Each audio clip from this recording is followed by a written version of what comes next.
and a recognition that certain parts of the world have been pushed down as a result of colonialism and lack of attention. But the distinction always about aid and trade is very interesting. We tried to we tried to give assistance, but then decided that it was important also to look at trade. And it was during the Clinton administration that we had the Africa Opportunity Act. And there were people who were critical of that, who said that that was exploitative. And then that the problem was that we have to admit that we have some quotas on rice and cotton and textiles and various things. So all of a sudden there was a support for various changes in supporting manufacturing in Africa, and then there were questions about what we would take. But I do think there has to be a mixture.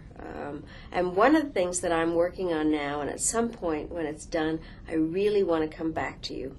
I am co-chair of a commission with a Peruvian economist called Hernando de Soto. And it is based on the fact that the poor need to be legally empowered. Exactly. And that the people of Africa of various levels, but let's say the poor, actually own the land, but they don't have a piece of paper to prove it.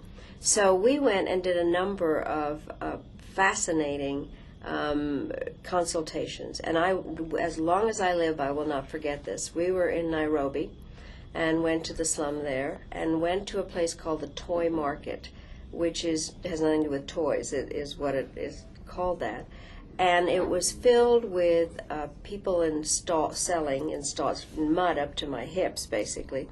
But stalls where people were selling spark plugs to each other and T-shirts, and they came. We had a kind of a semi-formal meeting, and I was so impressed. Poor people are not stupid.